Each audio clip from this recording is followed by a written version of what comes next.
नमस्कार बच्चों, सभी बच्चों का स्वागत है आज के इस वीडियो में।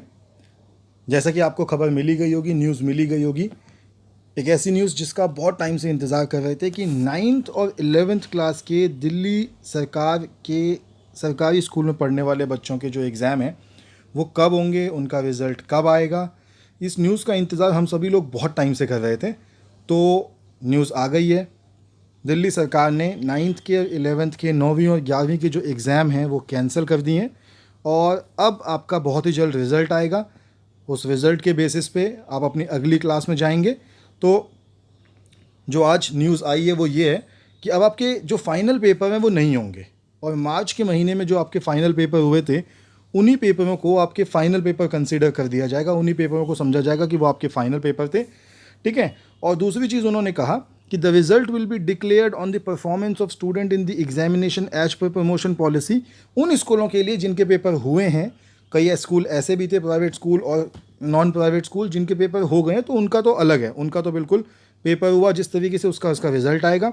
लेकिन जिन उन स्कूलों के लिए, for the school who have completed only mid term examination, जैसा कि आपके स्कूलों के, दिल्ली सरकार के सरकारी स्कूलों के सिर्फ मिड टर्म के पेपर हुए थे जो कि मार्च के महीने में हुए थे, तो उन मिड टर्म के पेपरों के आधार पर ही, कुछ मार्च में हुए थे और कुछ अप्रैल में के महीने में भी हुए थे, उन मिड टर्म के पेपरों के आधार पर ही 9th और 11th के रिज़ल्ट को बनाया जाएगा और आपको पास किया जाएगा। तो मतलब आपके और कोई 9th और 11th के एग्ज़ाम नहीं होंगे। तो सभी 9th और 11th के बच्चे खुश हो सकते हैं क्योंकि अब 9th वाले 10th में और 11th वाले 12th में जाएंगे।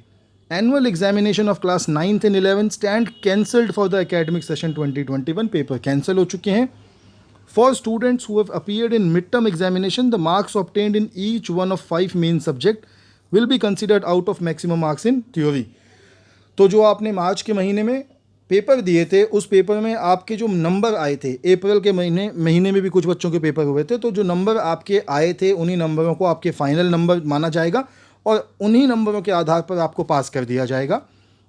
For the students who have completed all mid term examination इन 2, 3 और 4 subject, average marks obtained in best 2 performing subject out of 5 main subject will be awarded in subjects whose examinations have not been conducted or the student absent in examination for whatsoever reason। तो अगर आपने 2, 3 या 4 subject के paper दिए और किसी कारणवश आपका एक पेपर छूट गया है या 2 पेपर छूट गए हैं, तो जो एवरेज नंबर हैं वो आपके लगा दिए जाएंगे और उनको लगाने से आपको पास कर दिया जाएगा। यानी कि अगर आपने 2 पेपर भी दिए हैं या 3 पेपर भी दिए हैं या 4 पेपर भी दिए तो भी आपको पास समझा जाएगा। While awarding the average marks in the subject involving practical, the average marks will be given only in theory proportionately as per weightage. तो जो प्रैक्टिकल के नंबर हैं 9th और 11th के, वो भी थ्योरी के प्रोपोर्शन में ही आपको दिए जाएंगे। The student who have appeared in mid term examination in only 1 subject will not be entitled for average marks. Such students will be eligible for reassessment conducted in July. तो जिन्होंने सिर्फ एक ही subject का paper दिया है वो जुलाई में दोबारा पेपर देंगे, उनका दोबारा पेपर होगा। The students who have not appeared in mid term examination in any subject will also be eligible for reassessment to be conducted in July 2021। तो जो जुलाई है उसके महीने में उन बच्चों का पेपर होगा जिन्होंने पेपर नहीं दिया था एक भी, या फिर जिन्होंने सिर्फ एक पेपर दिया था।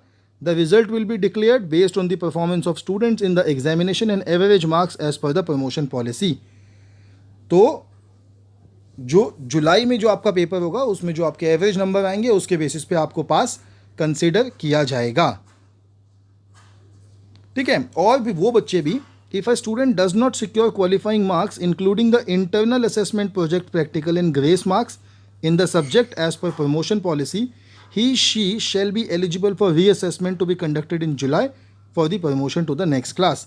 और जो भी बच्चा जो है वो क्वालिफाइंग मार्क्स जो पास नहीं हो पाता, पास ना हो पाने वाले सभी बच्चों को जुलाई में एक दोबारा मौका मिलेगा जिसमें वो नंबर लाकर फिर से पास हो सकते हैं। तो मैं आपको एक बार दोबारा बता दूं कि जो अप्रैल के महीने में पेपर हुए थे वही पेपर आपके फाइनल हैं अब, और कोई 9th और 11th का पेपर नहीं होने वाला। दूसरी चीज़ कि जो बच्चा जिसने एक सब्जेक्ट का पेपर दिया है, सिर्फ एक सब्जेक्ट का, उसको दोबारा पेपर देने पड़ेंगे जुलाई के महीने में। जो फेल हो जाएगा उसको भी मौका मिलेगा जुलाई के महीने में दोबारा पेपर देने का, और बाकी सभी बच्चों का रिज़ल्ट अभी जून के महीने में ही आपका रिज़ल्ट आ जाएगा और आपकी नई क्लास शुरू हो जाएगी।